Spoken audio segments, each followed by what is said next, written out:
El doctor Raúl Serrano Loyola, él es cirujano cardiovascular de aquí del Hospital General, además es el coordinador de la Clínica de Pie Diabético y presidente de la Sociedad Médica. Doctor, así es. Bienvenido a nuestras videoconferencias.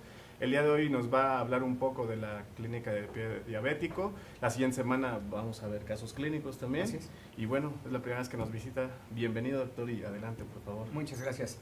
Gracias. Bueno, como les comentábamos, vamos a hablar un poco de lo que es el pie diabético, que es un problema de salud muy grave, y de la instauración de la clínica que se viene llevando a cabo en nuestro hospital a partir de este año y que tengo el honor de presidir.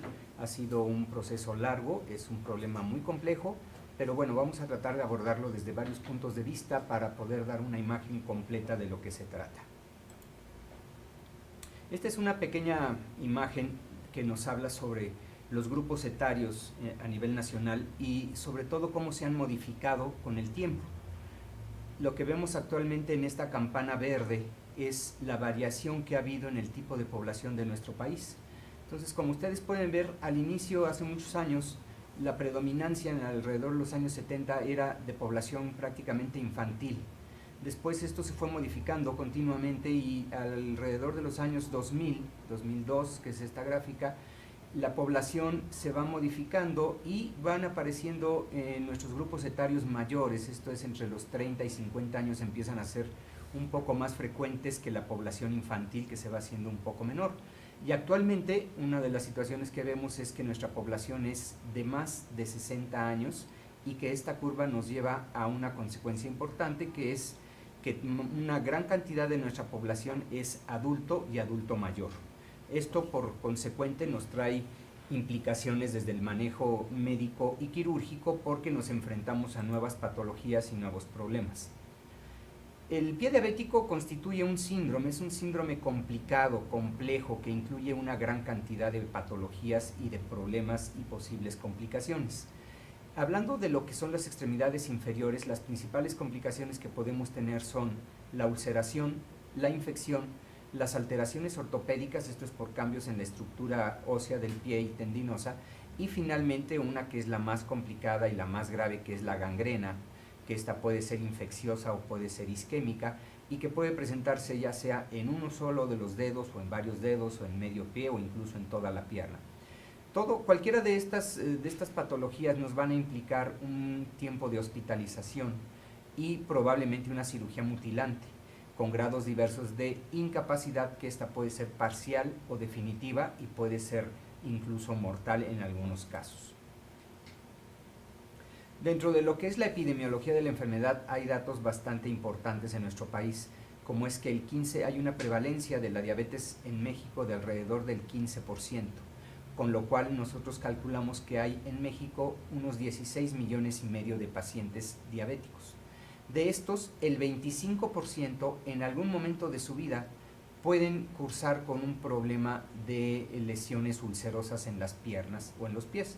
Estamos hablando de alrededor de 4 millones de pacientes. Y de ellos, la mitad aproximadamente pueden tener también un problema infeccioso en estas lesiones. Entre el 25 y el 50% pueden llegar a tener amputaciones menores y de un 10 a un 40% amputaciones mayores. Consideramos amputación menor aquellas que solo se refieren, en el caso de los pies, a uno o varios dedos del pie, y amputación mayor es aquella en la que se pierde una parte del pie, la pierna a nivel de la pantorrilla o incluso arriba de la rodilla. Uno de los fenómenos que se agregan al problema propio de la diabetes es la aterosclerosis o aterotrombosis. Esta es una enfermedad general que abarca a todos los sistemas y a todo el sistema arterial del cuerpo en varias regiones. Entonces, podemos tener afecciones a nivel cerebral o cerebrovascular, podemos tener afecciones en las arterias coronarias, podemos tener estenosis, que son cierres parciales o casi totales de las arterias renales, y también de algunas arterias viscerales, como son la arteria mesentérica, y que causan enfermedades muy graves. Además de la enfermedad arterial periférica, que puede ser asintomática, puede causar claudicación, que es intermitente, que es un tipo de dolor particular de esta enfermedad, o incluso lo que nosotros conocemos como isquemias críticas, y que son los casos que requieren una intervención médico-quirúrgica inmediata para evitar la pérdida de una extremidad. Existen, y esto está descrito a nivel internacional, una gran cantidad de factores que pueden incrementar el riesgo en estos pacientes. Entre ellos está el género. Sabemos que estos problemas son más frecuentes en el hombre que en la mujer. La edad, obviamente, a mayor edad, mayor riesgo de aterosclerosis. El tabaquismo, que es una entidad que lesiona directamente a las arterias y que fomenta y desarrolla con mayor intensidad el fenómeno de la aterotrombosis. La hipertensión arterial, la diabetes, las hiperlipidemias, las hiperfibrinogenemias y la homocisteínemia. Todas estas enfermedades coadyuvan a la diabetes a desarrollar lo que conocemos como aterosclerosis y consecuentemente alterar y producir lo que es la enfermedad arterial periférica, que puede causar enfermedades a nivel del miocardio, como es el infarto agudo del miocardio o un evento cerebrovascular isquémico, además de las lesiones que causan las arterias periféricas. Todo esto nos lleva a la situación de que tenemos que pensar qué hacer con esta gran cantidad de pacientes. Es una población bastante complicada y muy grande en nuestro país y que desafortunadamente muchos de ellos están en una etapa de descompensación importante. Entonces, nuestro hospital es uno de los principales motivos de consulta en urgencia, es el principal motivo de internamiento dentro de lo que es la diabetes, hablando de lo que es el pie diabético. En ellos es 10 veces más frecuente la infección que en pacientes no diabéticos, obviamente, y nosotros tenemos un promedio de 1.150 consultas mensuales relacionadas con problemas de pie diabético en nuestro hospital. Es la primera causa en México y es una de las principales causas de complicación y de mortalidad de la diabetes mellitus a nivel internacional y en nuestro país. Las lesiones que se causan en las extremidades inferiores tienen ciertas características que las hacen diferentes a las de otro tipo de úlceras, como pueden ser las úlceras varicosas o neuropáticas. Esta úlcera en principio puede ser isquémica, aunque siempre está acompañada de un grado de neuropatía. Hay edema, hay alteraciones ortopédicas por trastornos en los músculos del pie. En muchos casos hay infección, que esto va a depender de la virulencia bacteriana y de las alteraciones inmunológicas que tenga cada paciente. Dentro de lo que es el manejo integral de este pie diabético, y que es bastante complicado, tenemos que considerar que es una de las complicaciones propias de la enfermedad, tiene un origen multifactorial y es un problema de salud a nivel mundial, el cual se ha visto incrementado en los años recientes por el fenómeno de obesidad, que también nos ha complicado mucho la situación, y que requiere, esto es muy importante, requiere un manejo especializado y lo más importante, que es un manejo multidisciplinario. Este es un problema de salud que no puede ser visto por un solo especialista. Necesitamos un grupo grande de ellos para poder abordar todas las complicaciones y poder dar un tratamiento lo más adecuado posible. Dentro de lo que son los factores principales, bueno, tenemos que hay trastornos neurológicos en el paciente que pueden ser de estos tres tipos, que son la autonómica, la sensitiva y la motora. Consideramos la autonómica cuando hay disminución de la sudoración y de la producción de la grasa normal de la piel, y que esto nos lleva a la formación de grietas en el pie. La neuropatía sensitiva, que disminuye el umbral del dolor, entonces el paciente puede tener lesiones en el pie sin que él lo perciba hasta que estas lesiones son verdaderamente importantes. Y la neuropatía motora, que atrofia los músculos, produce los pies en garra, esto es contractura de los dedos del pie, que causan a su vez lesiones ulcerosas, y de ahí se desencadena una serie de complicaciones. Hay, por efecto de la diabetes, una inmunodepresión, que es principalmente por disminución de la fagocitosis y de la quimiotaxis, la hiperglicemia, que obviamente favorece como medio de cultivo el desarrollo bacteriano, y hay una micro y macroangiopatía, que son los principales problemas que nosotros vemos desde el punto de vista circulatorio, además de la presencia casi siempre de pequeños o grandes traumatismos externos. Existen en general tres tipos de pie diabético, aunque no es fácil encontrarlos en su forma pura. Se considera a algunos pacientes con un pie diabético neuropático, otros angiopático, y que lo que con mayor frecuencia se presenta es el patrón mixto, en el que hay la mezcla de estos dos en distintos porcentajes, pero existiendo ambos al mismo tiempo. La angiopatía es una lesión obviamente en los vasos sanguíneos, en este caso arteriales del pie, en el que se afectan las grandes y pequeñas arterias, siendo el tronco tibio peroneo el sitio más afectado. Pero estas lesiones pueden venir incluso desde las ilíacas o las femorales.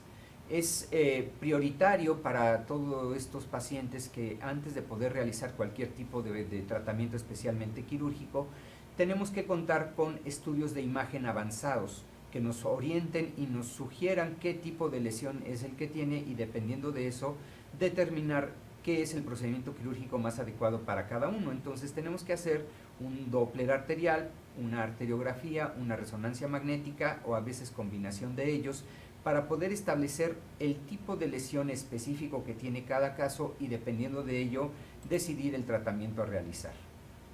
Los síntomas que presentan estos pacientes, y que esto es muy importante saberlo, es en principio la presencia de pies fríos, la disminución de la circulación e incluso la neuropatía condiciona la disminución de la temperatura periférica. Hay claudicación intermitente en la pantorrilla o el pie. Este término de claudicación intermitente, que nosotros usamos mucho, se define como la presencia de dolor en la pantorrilla después de caminar una determinada distancia, que puede ser 1 kilómetro, medio kilómetro, 50 metros, dependiendo de la gravedad de la lesión. Llega a ser un dolor lo suficientemente fuerte que impide el seguir caminando, pero que después de unos minutos de que el paciente reposa, el dolor desaparece y puede volver a caminar. Por eso es intermitente. Cuando la patología vascular se hace cada vez más severa, llega a presentarse lo que se llama dolor en reposo. Entonces aquí el paciente ya no necesita caminar, sino simplemente el estar sentado o acostado le causa dolor.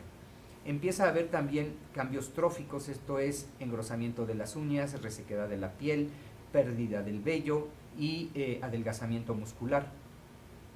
Y también empieza a haber cambios de coloración, esto es más manifiesto en la punta de los dedos, la cual en un principio puede ser pálida o un poco roja, y después se empieza a tornar azul y puede llegar a ponerse violeta o incluso negro cuando ya se ha complicado con isquemia severa. Lo que buscamos desde el punto de vista de los signos vasculares son la hipotermia, como decíamos, existe una disminución importante en la temperatura, también hay una disminución o ausencia de los pulsos distales, especialmente los popliteos y los pedios, aunque en algunos casos también los femorales pueden estar afectados. Hay rubor al bajar la extremidad al nivel promedio del paciente y palidez al elevarla, y cuando se hace esta maniobra de la elevación y se presenta la palidez, en algunos casos se puede desencadenar dolor. Hay un llenado capilar mayor de 4 segundos, que puede incluso llegar a 10 o 15 segundos, y eso nos habla de lesiones ya bastante significativas. En esta imagen que vemos aquí, que es una angioresonancia, lo que podemos observar es el trayecto de toda la circulación vascular desde la aorta hasta las porciones distales de la pierna, y en relación a esto nosotros podemos determinar lo que se llama claudicación, que es el dolor al caminar en distintas zonas. Cuando las estenosis, como en este caso que hay una lesión importante en una ilíaca en la que está completamente ocluida, el paciente puede presentar claudicación en la nalga y en la cadera. Cuando las lesiones son a nivel de la femoral, como se presenta en este mismo paciente, pero en la pierna izquierda, esta claudicación se presenta en el muslo. Cuando es gemelar o femoropoplitea, que este paciente también tiene algunas lesiones, bueno, la claudicación se va a presentar en la pantorrilla o en las piernas. E incluso, bueno, puede estar disminuido también el flujo en las tibiales, en la peronea o en las arterias del pie. Hay una prueba que es una prueba clínica muy sencilla que se puede usar prácticamente en cualquier lugar donde se cuente con un estetoscopio y un baumanómetro, y que es el índice tobillo-brazo. Esta medida, como dice su nombre, es la relación que hay al dividir la presión sistólica del tobillo entre la presión sistólica del brazo, y esto nos va a dar un número. Dependiendo del número que nosotros obtengamos en esta división, podemos establecer el grado de severidad que existe en el problema arterial de nuestro paciente. Entonces, cuando existe un índice mayor de 1.3 que se considera anormal, quiere decir que los vasos no son compresibles. Esto quiere decir que estas arterias tienen ya una capa de calcio y que ese calcio está haciendo que las arterias no puedan comprimirse. El estado normal de cualquier persona debería de ser entre 0.91 y 1.3, esto es el índice tobillo-brazo normal.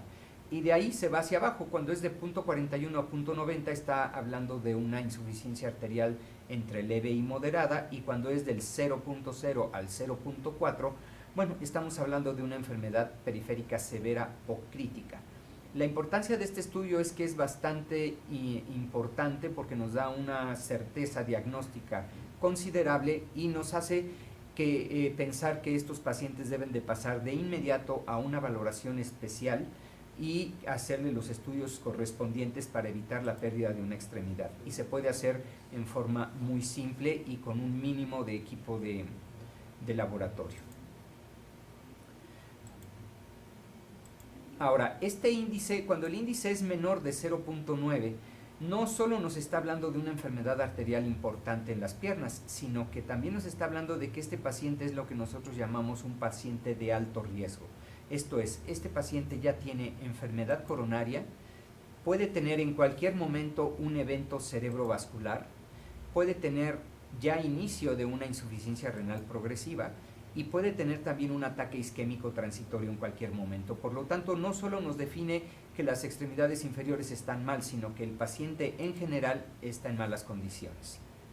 A partir de ahí nosotros tenemos que hacer alguno o varios de estos estudios para establecer un diagnóstico de certeza y sobre todo para valorar qué tipo de lesión es el que tiene el paciente y qué es lo que podemos hacer desde el punto de vista ya sea clínico o quirúrgico. Entonces siempre vamos de lo menos invasivo a lo más invasivo, por lo tanto empezamos con un ultrasonido Doppler. Este estudio, cuando se realiza por alguien con la suficiente experiencia, nos puede determinar qué arterias son las que están lesionadas y qué tipo o qué cantidad de estenosis es la que tiene. Podemos complementarlo ya sea con una angiotomografía o con una angioresonancia. Cada uno de estos métodos tiene sus ventajas y sus desventajas. En algunos se tiene que usar medio de contraste, que puede ser una contraindicación para algunos pacientes. Y finalmente el más específico sigue siendo la arteriografía. Este es el estándar de oro actualmente aún para la determinación del flujo arterial, en la cual inyectamos un medio de contraste directamente en los vasos y con ellos teñimos perfectamente todo el tronco circulatorio y determinamos el tipo de lesión que hay. Debido a que se tiene que usar medio de contraste, aparte de la radiación, este estudio actualmente lo utilizamos después de los anteriores que mencionamos, con la idea de que sea un estudio diagnóstico terapéutico. Entonces confirmamos el diagnóstico que ya se hizo con otro método y aprovechamos este procedimiento para realizar una cirugía endovascular en el caso de que esté indicada.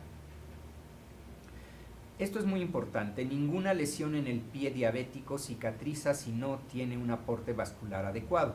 Por lo tanto, cualquier médico que se enfrente a este problema, lo primero que tiene que determinar es el flujo sanguíneo. Si el flujo sanguíneo es adecuado, estas úlceras pueden cicatrizar sin mayor problema. De lo contrario, se tiene que hacer algún procedimiento de revascularización para que la circulación ayude a la cicatrización. De otra manera, nunca se va a lograr. Dentro de lo que es el tratamiento quirúrgico de estos pacientes, actualmente contamos con una gran variedad de procedimientos, algunos de ellos cirugía convencional, cirugía abierta y otra que son los procedimientos endovasculares.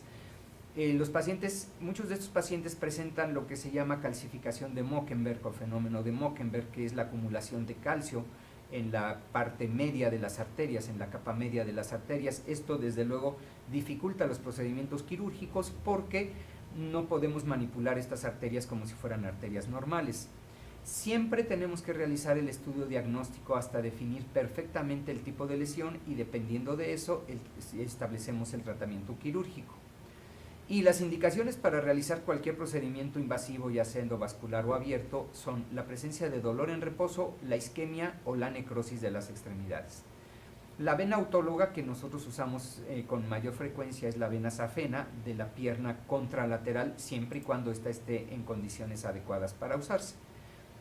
Dentro de los procedimientos quirúrgicos son los que nosotros conocemos como puentes. Estos puentes son cirugías en las que se usa ya sea un injerto sintético o una vena y se llaman puentes porque brincan la zona de estenosis para brindar el aporte circulatorio distal a las extremidades, y este puede ser aorto-aórtico, aorto-ilíaco, fémoro-femoral, fémoro-popliteo, que este es uno de los más frecuentes, Este puede ser infra o supragenicular, y los que se llaman puentes distales, que son conectados a la tibial anterior o la tibial posterior, además de otros que se llaman extraanatómicos y que estos tienen solo indicación después de haber realizado un puente quirúrgico convencional, el cual se ha infectado, y requerimos hacer otro que pase por otra zona y que por eso se llaman extraanatómicos. La realización de los puentes, bueno, podemos hacerlo a través de la utilización de una vena safena, como es esta que vemos aquí, que es la disección de una vena. Podemos usar una arteria criopreservada, que esto, bueno, en algunas partes donde hay banco de tejidos se puede utilizar y es bastante buena, o la utilización de un injerto sintético, que puede ser de Dacron o de PTF, y bueno, estos, pues el único inconveniente es que del costo, pero son bastante accesibles.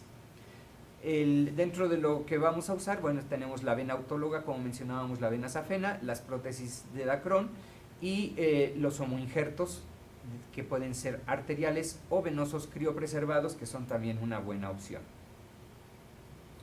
Otro campo que se ha realizado y que se ha modificado sustancialmente en los últimos años y que ha causado una gran cambio en el manejo de estas lesiones es lo que llamamos la cirugía endovascular. Tiene aproximadamente unos 20 o 25 años que se vienen desarrollando estos procedimientos y que consta principalmente de lo que es una angioplastía con colocación de stent o una angioplastía con colocación de endoprótesis. Todos estos son procedimientos que nosotros llamamos de mínima invasión, porque se hacen a través de una pequeña punción, generalmente a través de la vena de las arterias femorales, y por ahí nosotros introducimos este tipo de materiales para quitar las lesiones estenóticas. ¿Cuándo está indicado hacer este tipo de procedimientos? Bueno, las indicaciones son principalmente la claudicación intermitente, la isquemia crítica de las extremidades, la presencia de dolor en reposo, úlcera o gangrena, el mejorar los flujos arteriales antes de un puente arterial o la corrección de un puente que se hizo y que quedó en alguna parte con una estenosis. La mortalidad de estos procedimientos es en manos expertas y con un equipo completo adecuado muy baja. Se menciona entre el 0.1 y el 0.5% de los pacientes. En ellos puede haber isquemia crítica que se puede elevar hasta un 6%, sin embargo esto es muy variable dependiendo del centro que se tome en cuenta. Las complicaciones sistémicas son sepsis, necrosis tubular aguda, que esto no es por el procedimiento en sí, sino por la administración de los medios de contraste y que tiene una tasa pequeña también de complicación. Y las complicaciones cardiopulmonares, como puede ser el edema pulmonar, que también se puede presentar en el 0.4% de los casos y que también va en relación a la utilización y la cantidad de medio de contraste que se utilice. Estos son algunos casos que hemos realizado aquí en el hospital desde el punto de vista de cirugía endovascular. En la primera imagen vemos aquí una lesión que nosotros consideramos crítica porque el paso de una a otra parte de la arteria es prácticamente mínimo y en cualquier momento se puede cerrar. Después de haber hecho una angioplastía, como se puede ver aquí, el flujo aumenta y también es notorio que no se abrió completamente la arteria, ni es la idea del procedimiento. Nunca buscamos abrir un vaso al 100%, siempre lo abrimos lo suficiente para salvar la extremidad sin poner en riesgo también la arteria, porque estamos hablando de arterias que tienen capas de calcio o de ateroma que se pueden romper, entonces pues siempre es preferible abrirlas hasta donde es posible sin poner en riesgo la integridad de las arterias. Hay lesiones como estas en las que hay una oclusión total, aquí este es a nivel de la poplitea, del inicio de la poplitea, y con una recanalización distal, pero es una recanalización a través de lo que se llama ramas colaterales, que son arteriolas o arterias que se forman para brincar esta lesión. Entonces nosotros, después de hacer una serie de procedimientos y una angioplastía muy larga en este caso, vemos que se reincorpora prácticamente en su totalidad y prácticamente al diámetro normal esta arteria y se reinstaura la circulación prácticamente al estado previo a la lesión. Cuando la angioplastía, que es lo que vimos anteriormente, no es suficiente porque las arterias están muy rígidas o porque hay cualquier tipo de problema, entonces tenemos que hacer otro tipo de procedimientos, que son la colocación de los stents. Los stents son unas pequeñas mallas metálicas de un material que se llama nitinol, que es níquel y titanio, que no es invasivo, no causa rechazo en el cuerpo, y que mantiene la luz de los vasos abiertas a todo lo largo de lo que mide estas pequeñas prótesis. Se usa cuando hay falla en el resultado de la angioplastía, cuando hay una disección arterial, esto es cuando se desprende una de las capas internas de la arteria, que puede ser secundaria a la angioplastía, cuando hay lesiones estenóticas largas o en lesiones crónicas que están calcificadas y que no son fáciles de manejar solo con el balón de angioplastía. Esto lo hacemos mucho en casos como estos de lesiones ilíacas, en los que después de hacer el procedimiento, bueno, pues las arterias recuperan su estado normal y se brincan todas las lesiones estenóticas que se ven.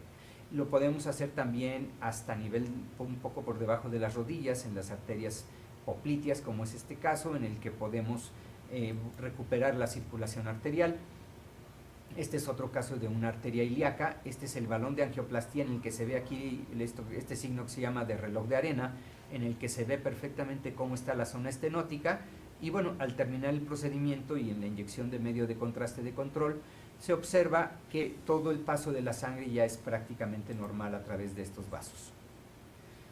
Otro caso en el que había una lesión importante de la femoral, hacemos una angioplastía y después una colocación del stent, que es este que se ve aquí, y aquí se ve la guía por donde se pone este material, y la imagen final en la que hay una restauración completa del flujo. Ahora bien, ¿cuáles son los factores que nos van a hacer que nosotros tengamos que decidir una amputación? Que bueno, es el estadio más grave y más severo y más desagradable de esta enfermedad, pero que bueno, muchos pacientes tienen que llegar a esto. Entonces, bueno, pues vamos a ver que hay fenómenos como la celulitis, hay unos procesos de infección de los tejidos blandos muy severa, que no responden al tratamiento antibiótico y que muchas veces nos obligan a hacer este tipo de cirugías. Esto va a depender del tamaño, el área afectada, así como de la profundidad de esta lesión, y también del tipo de bacteria que esté afectando y de la severidad de la sepsis, que puede llegar a poner en peligro la vida del paciente. Puede haber afección ósea, la osteomielitis, que es de muy difícil control y más en estos pacientes. El estado circulatorio, como mencionábamos al principio, mientras el estado circulatorio no mejore, no hay forma de que un proceso infeccioso pueda mejorar. Y bueno, la gravedad de la neuropatía, que también es un factor a considerarse. Entonces, es importante tener en cuenta que nunca debemos de hacer procedimientos quirúrgicos sin hacer una evaluación adecuada del flujo vascular previo. Y si lo notamos afectado entre mediano y severo, tenemos que hacer una cirugía de revascularización antes de hacer cualquier procedimiento de amputación, por pequeña que sea, porque de lo contrario, este procedimiento de amputación va a causar mayor necrosis y va a hacer que la amputación tenga que ser mayor. Y otra cosa muy importante es que tenemos que optimizar al paciente antes de su procedimiento. Esto de la optimización es todo un tema, porque incluye el mejoramiento del estado metabólico, en algunos casos el estado general desde el punto de vista cardiovascular o neumológico, para que cuando se haga el procedimiento quirúrgico se disminuyan hasta donde sea posible las complicaciones de los procedimientos. Estos son, bueno, algunos de los casos que vemos en el hospital, en el que hay importantes lesiones isquémicas o pacientes que requieren unas grandes áreas de debridación, pacientes con abscesos que incluyen todo el pie y que pueden llegar a perderlo incluso si no se hace el tratamiento adecuado, lesiones ulcerosas grandes. Y bueno, este es uno de los tratamientos que hacemos, que es la colocación del VAC, que es la presión continua, presión negativa continua, que ayuda mucho a estos pacientes porque se disminuye el número de curaciones que se requieren y fomenta el desarrollo del tejido de cicatrización. Hay una gran variedad de lesiones, pero lo que buscamos es esto, que este paciente, por ejemplo, pues ya perdió un dedo. Sin embargo, su pie, a pesar de que aquí perdió este segundo dedo, pues el pie se recupera prácticamente en su totalidad, y a pesar de tener una pequeña amputación, bueno, el paciente puede seguir utilizando su extremidad y puede seguir siendo útil. Esta es una enfermedad que causa una gran cantidad de incapacidad permanente y que en algunos casos también conlleva la complicación de la muerte del paciente en 1 o 2 años si no se atiende en forma adecuada. Dentro de lo que hacemos en el hospital, aparte de todo el área clínica de atención a los pacientes, tenemos un área de investigación que estamos trabajando con el SECADET, que es una dependencia de la Universidad Nacional Autónoma de México, que tiene una estadía en el Hospital General, y con investigadores de la UIDT, que también es una fracción de la UNAM. Hemos desarrollado algunos proyectos de investigación, que es una parte importante en el manejo de nuestros pacientes, como este, que es el reconocimiento de patrones infrarrojos para determinar el grado de vasculopatía en pacientes con pie diabético, que hemos llevado a cabo en los últimos 2 años, que nos ha dado muy buenos resultados, y que bueno, es una parte muy importante de nuestra clínica, es el desarrollo de proyectos de investigación. Y bueno, creo que con eso podemos terminar. Muchas gracias.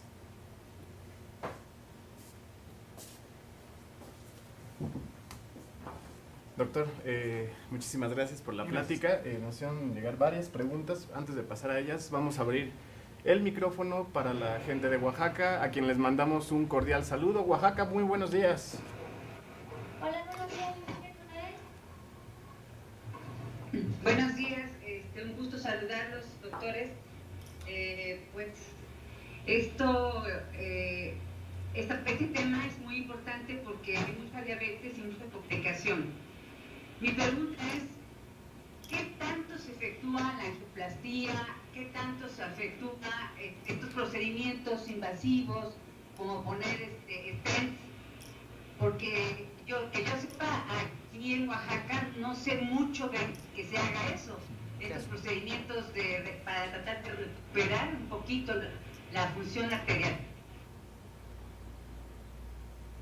Bien, desafortunadamente estos procedimientos requieren una infraestructura muy grande, no solo desde el punto de vista de personal médico. Dentro de lo que es nuestra especialidad, que es la cirugía vascular, no todos los cirujanos vasculares tienen el entrenamiento para realizar este tipo de procedimientos. Una vez que nosotros terminamos esta especialidad de cirugía vascular, tenemos que tomar otro tipo de cursos para desarrollarlo más bien este tipo de técnica, que es la cirugía endovascular. Ese es uno de los problemas. Y el otro problema es que desafortunadamente sí son procedimientos caros. Estamos hablando de que un stent solo cuesta alrededor de 30,000 pesos.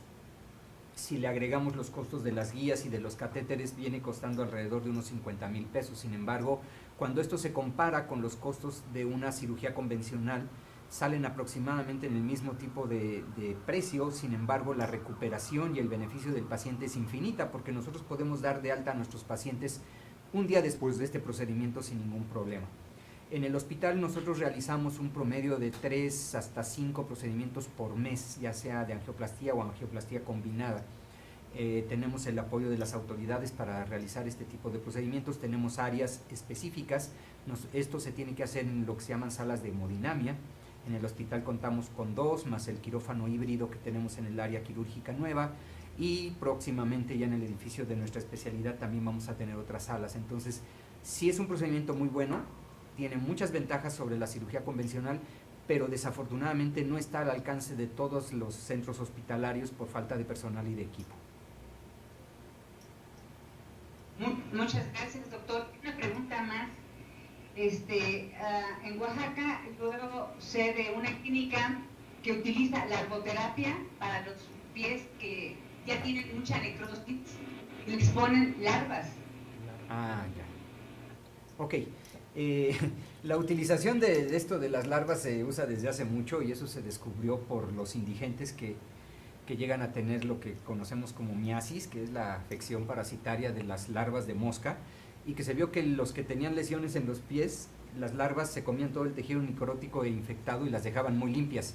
Entonces, esto se ha desarrollado en algunos centros universitarios, como la UNAM tienen, por ejemplo, un centro de cultivo de este tipo de larvas, que son unas larvas especiales que se tratan, que son estériles y que se pueden utilizar para debridar este tipo de tejidos. Entonces, sí es una técnica que se usa siempre y cuando cumpla con ciertos requerimientos obviamente éticos, y que las larvas que se estén utilizando sean de laboratorio, y sí funciona. pero debe de estar acompañada de todo lo demás, ¿no? Del control del azúcar, de ver la posibilidad de hacer una revascularización y todo lo demás. Muchas gracias, doctor. Muchas gracias, licenciado Mendoza. Gracias, doctor. ¿De Bonito fin. Hasta luego, muchísimas gracias, Oaxaca. Bueno, a través de redes sociales, doctor, le mandan saludos por ahí. Muchas gracias. Pujol, yo creo que lo ha de conocer. Y bueno, también nos hicieron llegar a través de nuestro canal de YouTube un par de preguntas. Dice, según el índice tobillo-brazo y el diámetro de los vasos, ¿en qué órgano empieza la enfermedad? ¿Cuál es el primero en afectarse y cuál es el primero en mostrar datos clínicos de afectación? Okay. Eso es muy difícil de determinar. La diabetes y la aterosclerosis es un fenómeno que abarca todo el tronco arterial. Entonces, el poder determinar qué lesión va a ser primero es muy variable. Hay pacientes que lo primero que se manifiestan es con insuficiencia renal, hay otros que empiezan con problemas en las piernas.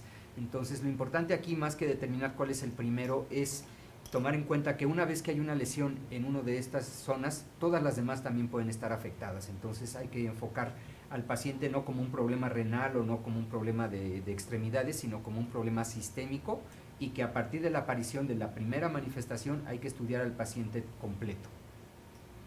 Ok, doctor. Y la segunda dice, el signo de Mockenberg es en vasos que presentan cualquier calcificación visible radiográficamente en cualquier parte del cuerpo o solo en miembros pélvicos. Okay. La mayoría de las veces el fenómeno de Mockenberg se presenta en las extremidades inferiores, pero sí se puede presentar en cualquier parte. Incluso nosotros hemos visto hasta en las manos que existe. O sea, el Mockenberg es presencia de calcio en las arterias y es en cualquier parte del cuerpo. Doctor, muchísimas gracias. Vamos a revisar. Hay una pregunta, adelante, por favor. Bien, le manda saludos el doctor Patricio Hernández Espinosa, dice que excelente presentación, felicidades al doctor Serrano, y nos dice que si nos puede dar su opinión sobre qué hacer para evitar la restenosis.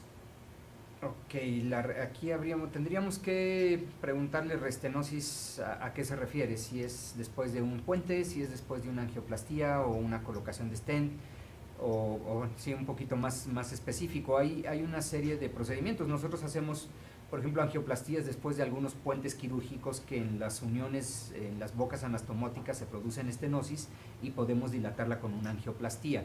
Los puentes arteriales ya sea con vena o incluso con algún prótesis sintética pueden presentar este problema y lo podemos manejar con una angioplastía posterior, pero sí tendríamos que aclarar un poco más el punto.